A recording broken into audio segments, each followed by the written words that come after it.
शाहीन के फ्लैट से 18.50 लाख रुपए मिले हैं। लगभग 18.5 लाख सोने के 2 बिस्किट और विदेशी करेंसी भी बरामद हुई है।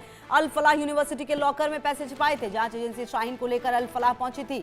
दिल्ली ब्लास्ट मामले की जांच एनआईए कर रही है। इसी कड़ी में आतंकी मॉड्यूल में शामिल डॉक्टर शाहीन सईद के फरीदाबाद स्थित अल फलाह यूनिवर्सिटी के फ्लैट से 18.5 लाख कैश सहित सोने के बिस्किट गहने मिले हैं। अलमारी से अरब देशों की करेंसी मिली है। जांच एजेंसी शाहीन को लेकर अल फलाह यूनिवर्सिटी पहुंची। टीम ने यहां पर उसकी गतिविधियों की जांच की। एनआईए सूत्रों से मिली जानकारी के अनुसार अल फलाह यूनिवर्सिटी के अंदर शाहीन का 22 नंबर फ्लैट है। इस फ्लैट में वो काफी समय तक रही। जांच एजेंसी ने फ्लैट में रखी अलमारी का लॉक खुलवाया तो अंदर सीक्रेट लॉकर मिला। इसको खुलवाया गया तो अंदर कई पैकेट्स थे। इन पैकेट्स में 500 रुपए के नोट थे। टीम ने पैसे गिने तो लगभग 18.5 लाख रुपए निकले। तो अहम जानकारी आपको दे रहे हैं। दिल्ली में हुए ब्लास्ट मामले की जांच के दौरान राष्ट्रीय जांच एजेंसी एनआईए ने आतंकी डॉक्टर शाहीन की अलमारी से 18 लाख रुपए से ज्यादा नकद बरामद किए हैं। ये कैश शाहीन के कमरे नंबर 22 की अलमारी में रखा गया था। इसे एक साधारण पॉलिथीन में छुपाया गया था।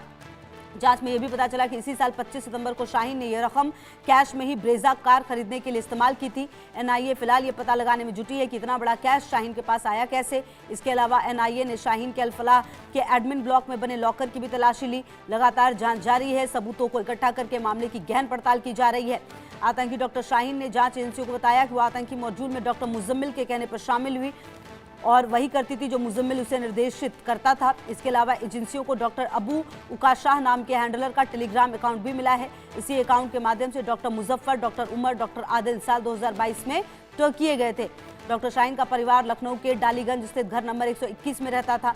पिता ने बताया शाहीन के 3 भाई बहन हैं। सबसे बड़े बेटे शोएब यहाँ पिता के साथ रहता है। दूसरे नंबर पर शाहीन है जिसकी हाल में गिरफ्तारी हुई है। तीसरे नंबर पर परवेज है। शाहीन ने इलाहाबाद से मेडिकल की पढ़ाई की। वो कानपुर के GVM मेडिकल कॉलेज में प्रवक्ता के पद पर कार्यरत रही है। उसका चयन लोक सेवा आयोग के माध्यम से हुआ। साल 2009-10 में उसका कन्नौज स्थित राजकीय मेडिकल कॉलेज में तबादला हुआ। साल 2013 में शाहीन अचानक बिना सूचना दिए मेडिकल कॉलेज कानपुर से अनुपस्थित हो गई और उसके बाद सूबे में चर्चा होने पर कॉलेज ने उनके रिकॉर्ड की जाँच की। तो अब आपको बता दें कि इस पूरे मामले में जो पैसे मिले हैं, अब देखना ये होगा कि ये कहाँ से आए हैं, किसने दिए हैं, क्या क्या इसमें पूरा कनेक्शन है। ये सब कुछ धीरे धीरे सामने आएगा। बहरहाल जो भी इस पूरे जांच के दौरान तमाम तस्वीर सामने आ रही है, मतलब साफ है कि ये पूरा जो नेटवर्क है वो काफ़ी लंबे समय से चल रहा था। और आपको बता दें दिल्ली ब्लास्ट मामले में जांच एजेंसी एनआईए को अब एक बड़ा सुराग मिलता हुआ नजर आ रहा है। आतंकी डॉक्टर शाहीन के कमरे की तलाशी ली गई। नकदी और कई चौंकाने वाले दस्तावेज भी मिले हैं।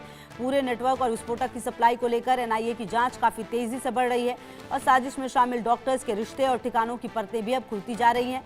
जांच टीम ने आतंकी डॉक्टर शाहीन के कमरे नंबर 22 की अलमारी से 18.5 लाख रुपए नकद बरामद किए। और मनोहर केसरी की मौजूदगी हमारे साथ है। मनोहर, देखिए लगातार अब जांच एजेंसियां जो हैं ये जितने भी आरोपी हैं उनके रिश्तेदारों तक और जो भी रकम है, अब ये बड़ी रकम मिली है 18.5 लाख रुपए। कहा जा रहा है कि कुछ दस्तावेज भी मिले हैं। और अल फलाह यूनिवर्सिटी जिसका जिक्र लगातार मनोहर होता है, एक बार फिर से सवालों के घेरे में, क्योंकि कहीं ना कहीं सब कुछ आप देखिए कि यहीं से कहीं ना कहीं कनेक्शन होता हुआ नजर आ रहा है। एनआईए के लिए अब बड़ी चुनौती ये कि और क्या कुछ कनेक्शन यहां से बिल्डअप हो पाएगा।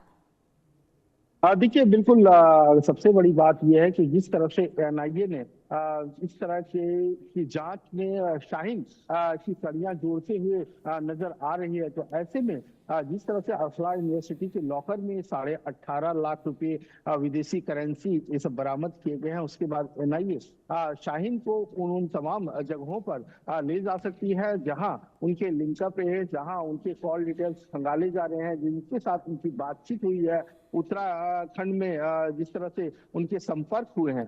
तो ऐसे में लगातार परत दर परत खुलती जा रही है। और सबसे ज्यादा जरूरी बात है कि आखिरकार इसके मास्टरमाइंड कौन रहे, कौन और कहां के आका जो है इसे लगातार इस तरह के लिए जो सो एक कड़ी में जोड़ करके जो है सो पूरी तरह से एनआईए आधिकारिक तौर पर और खुलासा करेगा। लेकिन सबसे बड़ी बात यह है कि अब एनआईए की आंच जो है सो आगे उत्तराखंड की ओर बढ़ चुकी है। जी बिल्कुल। और कहीं ना कहीं मनोहर देखिए, ये जो डॉक्टर शाहीन है 18.5 लाख रुपए नगद, बिस्किट, अलग अलग जगहों के जो पैसे हैं, करेंसी है, कहीं ना कहीं ये बात तो देखिए तय है मनोहर कि अब जब जांच की जाएगी तो ये पता चलेगा कि ये पूरा जो कनेक्शन है वो किस तरीके से, और सबसे बड़ी बात कि ये पैसों का लेन देन भी देखना होगा कि किसने दिए, कहां से आए, और इससे भी ये पता चलेगा कि और कितने लोग इसमें इन्वॉल्व है। कहीं ना कहीं एक एक कड़ी काफी महत्वपूर्ण होती हुई इस पूरे केस में।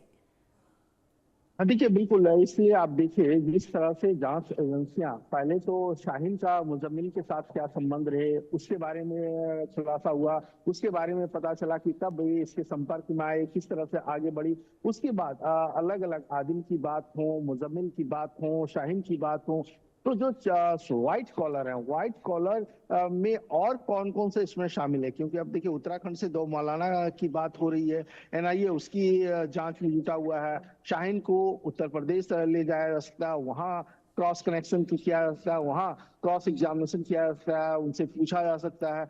और जिस तरह से अल्फला यूनिवर्सिटी के लॉकर में इस तरह की बरामदी हुई है, कैश की बात हो या सोने की बिस्किट की बात हो या विदेशी करेंसी की, आखिरकार ये कहाँ से आया, किसने सप्लाई की, ये तमाम चीजें, क्योंकि लाल किले ठीक है मनोहर, आप रहिए जरा हमारे साथ। इसी बीच दिल्ली ब्लास्ट केस में एक और बड़ा खुलासा हुआ है, वो अपने दर्शकों को बता दें कि आतंकी शाहीन की अलमारी से 18 लाख कैश बरामद हुआ है। पूछताछ के लिए यूपी ले जा सकती है पुलिस। आतंकी आदिल को भी यूपी ले जाया जा सकता है। दिल्ली धमाके के बाद एलओसी पर भी जवान अलर्ट हैं। और हमारे साथ मनोहर की मौजूदगी है। मनोहर, जो बात आप कह रहे थे वही यहाँ पर होते हुए कहा जा रहा है कि जो ये शाहीन है और आदिल है, इन्हें यूपी लेकर जाया जा सकता है।